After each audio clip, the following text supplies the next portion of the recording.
ചിലപ്പോഴൊക്കെ വിദ്യാഭ്യാസ മേഖലയിൽ കലാലയങ്ങളിൽ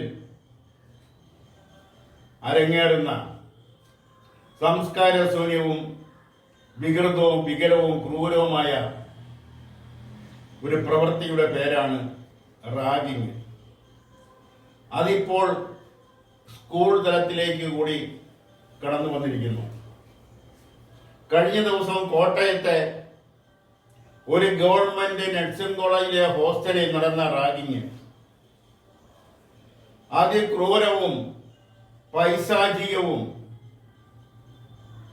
വികലവും വികൃതവുമായ ഒരു പ്രവൃത്തി. സഹപാഠിയോട് അല്ലെങ്കിൽ അതേ സ്ഥാപനത്തിലെ വിദ്യാർത്ഥിയോട് ചെയ്ത ക്രൂര പ്രവൃത്തി. ഇതിനെയാണ് റാഗിങ് എന്ന പേരിട്ട് വിളിക്കുന്നത്.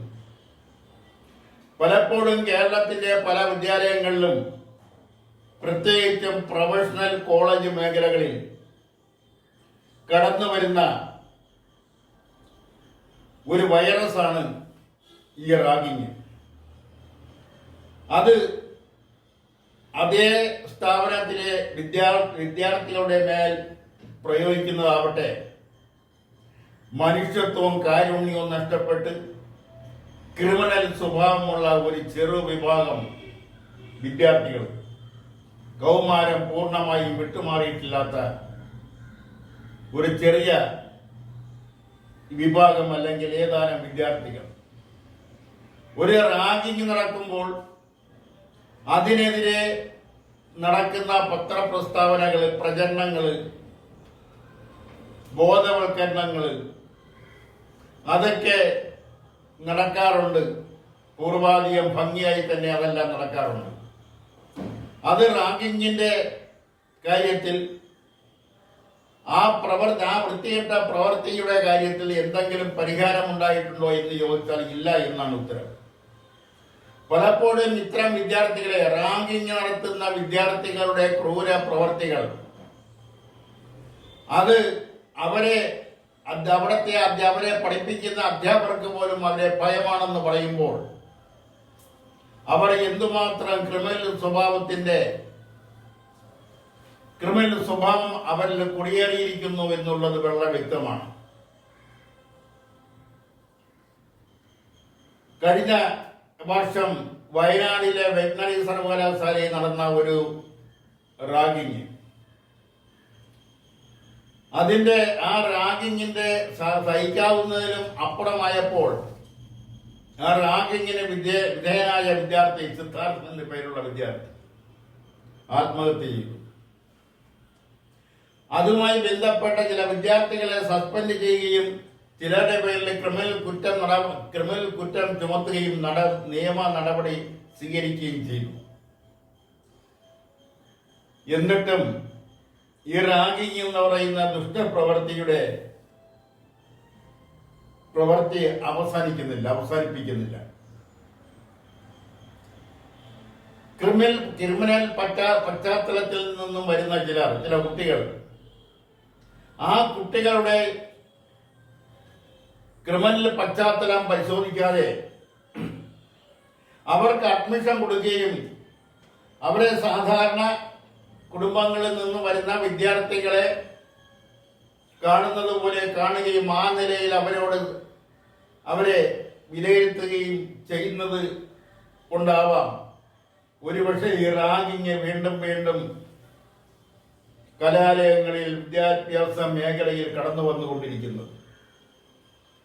അതിന് വിധേയരാകുന്ന വിദ്യാർത്ഥികളാവട്ടെ സാധാരണ കുടുംബങ്ങളിൽ നിന്നും വരുന്നവരും. അവരെ വിദ്യാലയങ്ങളിലേക്ക് അയക്കുന്ന രക്ഷകർത്താക്കൾ, അച്ഛനും അമ്മയും വളരെ സ്വപ്നങ്ങൾ കണ്ടുകൊണ്ടാണ്, വളരെ പ്രതീക്ഷകൾ മനസ്സിൽ സൂക്ഷിച്ചുകൊണ്ടാണ് അവരെ പ്രൊഫഷണൽ കോഴ്സുകൾ പഠിക്കുന്നതിന് വേണ്ടി അയക്കുന്നത്. തിരിച്ച് അവരുടെ വിറങ്ങലടിച്ച ശരീരം, നിശ്ചലമായ ശരീരം കാണേണ്ടി വരുന്ന ഗതികേട് ഒരു അച്ഛനും അമ്മയ്ക്കും ഉണ്ടാവുക എന്ന് വെച്ചാൽ അത് സാംസ്കാരിക ലോകത്തിന് യോജിച്ചതല്ല. അത് സാംസ്കാരിക സമൂഹത്തിന് യോജിച്ചതല്ല.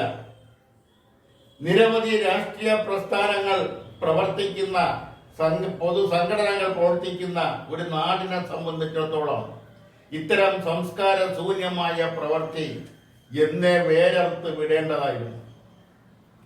അവിടെയെല്ലാം പലപ്പോഴും ഒത്തുതീർപ്പിന്റെ അല്ലെങ്കിൽ ആ റാങ്കിങ് നടത്തിയ വിദ്യാർത്ഥികൾ, ആ ക്രിമിനൽ സ്വഭാവമുള്ള വിദ്യാർത്ഥികൾ, അവരുടെ പേരിൽ നിയമ നടപടികൾ, കർശനമായ നടപടി സ്വീകരിക്കുന്നതിന് പകരം അവിടെയെല്ലാം ഒത്തുതീർപ്പ് ഫോർമുല മുന്നോട്ട് വെച്ചുകൊണ്ട് അത് ഇനി ആവർത്തിക്കാതിരിക്കുന്നതിനുള്ള നടപടിയിലേക്ക് കടക്കുകയാണ് മിക്ക കലാലയങ്ങളും ചെയ്യുന്നത്.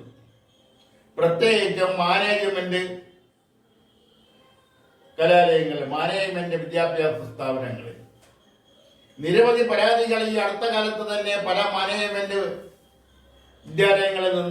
വിദ്യാലയങ്ങൾക്കെതിരെ വന്നിട്ടുണ്ട്.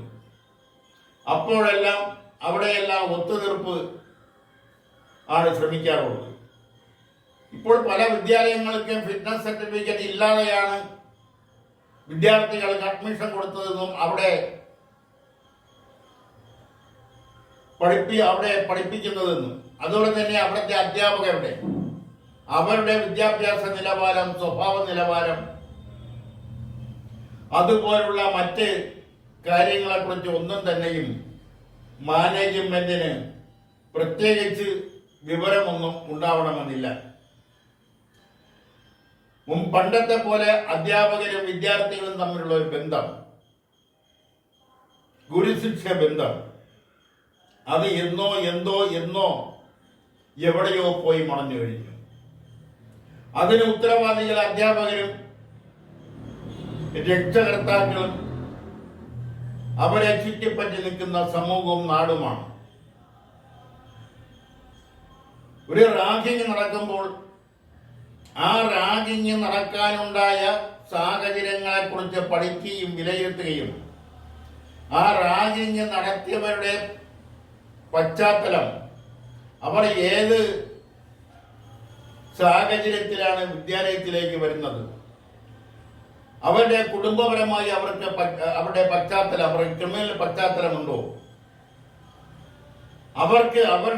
അവരിൽ ക്രിമിനൽ പശ്ചാത്തലമുണ്ടോ എന്നെല്ലാം ഒരു പഠനം നടത്തി മാത്രമേ അവർക്ക് അഡ്മിഷൻ കൊടുക്കാവൂ. അങ്ങനെ അഡ്മിഷൻ കൊടുത്താൽ തന്നെയും ക്രിമിനൽ പശ്ചാത്തലത്തിൽ നിന്നും വരുന്ന വിദ്യാർത്ഥികളെ പ്രത്യേകം ശ്രദ്ധിക്കേണ്ട ഒരു സംവിധാനം വിദ്യാലയങ്ങളെ ഉണ്ടാക്കിയെടുക്കുകയാണ് വേണ്ടത്. ഇവിടെ എന്തെങ്കിലും സംഭവിച്ചതിന് ശേഷം ഇനി അങ്ങനെ ഉണ്ടാവാൻ പാടില്ല, അവരെ സസ്പെൻഡ് ചെയ്തു, അവരെ നടപടിയെടുത്തു, അവരെ പേരിൽ പോലീസ് കേസെടുത്തു എന്നെല്ലാം പറഞ്ഞ് ജനങ്ങളുടെ കണ്ണിൽ പൊടിയിടുന്ന ഒരു മലപ്പൊടിക്കാരന്റെ പദ്ധതി, അത് രാഷ്ട്രീയ പാർട്ടികളും അവരുടെ നിയന്ത്രണത്തിലുള്ള വിദ്യാർത്ഥി പ്രസ്ഥാനങ്ങളും സർക്കാരുമൊക്കെ അതെല്ലാം ഒഴിവാക്കിക്കൊണ്ട് കാര്യക്ഷമമായ സുതാര്യമായ നടപടിയിലേക്ക് നീങ്ങുകയാണ് വേണ്ടത്. ഇവിടെ ദിനംപ്രതി വരുന്ന റാഗിങ്ങിന്റെ പേരിൽ നടക്കുന്ന അനാവശ്യ അതിക്രമങ്ങള്, പീഡനങ്ങള്, അതുപോലുള്ള മറ്റ് സംഭവങ്ങൾ, ഒരു അധ്യയന വർഷം അവസാനിക്കുമ്പോൾ റാഗിങ്ങിന്റെ പേരിൽ എത്ര പേര് ആത്മഹത്യ ചെയ്യുന്നു, എത്ര പേർ റാഗിങ്ങിന്റെ അതിക്രൂരമായ പീഡനങ്ങൾക്ക് വിധേയരാകുന്നു എന്നെല്ലാം പഠിച്ച് അത്തരം പ്രവർത്തികളെ മുളയിലെ നുള്ളി അങ്ങനെ ഉള്ള പശ്ചാത്തലമുള്ള സാഹചര്യത്തിൽ നിന്നും വരുന്ന വിദ്യാർത്ഥികളെ പ്രത്യേകം ശ്രദ്ധിച്ച് റാഗിങ് പൂർണ്ണമായും വിദ്യാലയങ്ങളിൽ നിന്നും ഒഴിവാക്കുന്ന ഒരു സാഹചര്യം സംജാതമാവണം. കഴിഞ്ഞ ഏതാനും ആഴ്ചകൾക്ക് മുമ്പാണ് ഒരു വിദ്യാർത്ഥി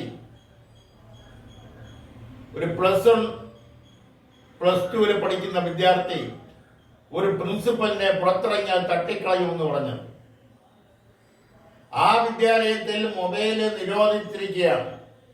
ആ നിരോധിച്ചിരിക്കുന്ന മൊബൈൽ ഫോൺ കുട്ടി കൈവശം വയ്ക്കുകയും അത് അധ്യാപകൻ കണ്ടെത്തി പ്രിൻസിപ്പലിനെ ഏൽപ്പിക്കുകയും പ്രിൻസിപ്പൽ അത് തന്റെ മേശയ്ക്കകത്ത് വെച്ച് പൂട്ടുകയും അത് ആ വിദ്യാർത്ഥി തിരിച്ചു ചോദിച്ചപ്പോൾ കൊടുക്കില്ല എന്ന് പറഞ്ഞതുകൊണ്ടാണ് പ്രിൻസിപ്പലിനെ പുറത്ത് വെച്ച് തട്ടിക്കളയും പുറത്ത് വെച്ച് കാണിച്ചു തരാമെന്ന് പറഞ്ഞത്.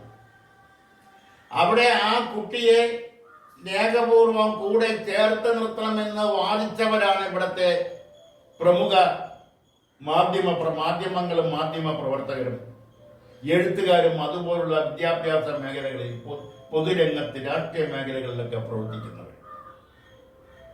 വെട്ടാൻ പോത്തിന്റെ മുന്നിൽ ഭേദം ഓതിയിട്ട് കാര്യമില്ല എന്ന് പണ്ടാരോ പറഞ്ഞു. ഇവിടെയെല്ലാം ശക്തമായ നിയമ നടപടികൾ കൈക്കൊള്ളുകയും ആ നിയമ നടപടിയിലൂടെ ഇത്തരം പ്രവൃത്തികളെ അവസാനിപ്പിക്കുന്നതിന് വേണ്ടുന്ന നടപടി സുതാര്യമായ കാര്യക്ഷമമായ നടപടി സ്വീകരിക്കുകയാണ് വേണ്ടത്. ക്രിമിനലുകൾ എങ്ങനെയാണ് ഇവിടെയെല്ലാം കടന്നുകൂടുന്നത്? റാഗിംഗ് വിരുദ്ധ സമിതിയിൽ പോലും ക്രിമിനലുകളുണ്ട്. അതിന് ഉദാഹരണമാണ് വയനാട് വെറ്റിനറി സർവകലാശാലയിൽ നടന്ന സംഭവം. അവിടുത്തെ റാഗിംഗ് വിരുദ്ധ സമിതിയിലെ ഒരു അംഗം അവിടെ ഒരു വിദ്യാർത്ഥിയെ റാഗിങ്ങിന് വിധേയമാക്കുകയും ആ വിദ്യാർത്ഥി ആത്മഹത്യ ചെയ്യുകയും ചെയ്ത സംഭവവുമായി ബന്ധപ്പെട്ടെടുത്ത കേസിലെ പ്രതിയാണ്. ആ വിദ്യാർത്ഥി എങ്ങനെ റാഗിംഗ് വിരുദ്ധ സമിതിയിൽ വന്നു? അവിടുത്തെ അധ്യാപകരും അതുപോലെ തന്നെ രക്ഷകർത്താക്കളും PTA ഒന്നും അറിയാതെ ആ വിദ്യാർത്ഥി റാഗിംഗ് വിരുദ്ധ സമിതിയിൽ എത്തില്ല. അവിടെയെല്ലാം രാഷ്ട്രീയ സ്വാധീനങ്ങളും രാഷ്ട്രീയപരമായ സമ്മർദ്ദങ്ങളും സമ്പത്തിന്റെ സമ്മർദ്ദപരമായി ഉണ്ടാകുന്ന സമ്മർദ്ദങ്ങൾ, അധികാര ഭാഗത്ത് നിന്നുണ്ടാകുന്ന സമ്മർദ്ദങ്ങൾ ഒക്കെയാണ് അതിന് കാരണം. ഇത്തരം പ്രവർത്തികൾ ഉണ്ടാവാതിരിക്കുന്നതിന് പ്രത്യേകം ശ്രദ്ധിക്കണമെന്നും ക്രിമിനൽ പശ്ചാത്തലങ്ങളിൽ നിന്ന് വരുന്ന വിദ്യാർത്ഥികളെ നിരീക്ഷിക്കാൻ എല്ലാ വിദ്യാലയങ്ങളിലും പ്രത്യേക സംവിധാനം ഒരുക്കണമെന്ന് ആവശ്യപ്പെട്ടുകൊണ്ട് അഭ്യർത്ഥിച്ചുകൊണ്ട് അവസാനിപ്പിക്കുന്നു. നന്ദി, നമസ്കാരം.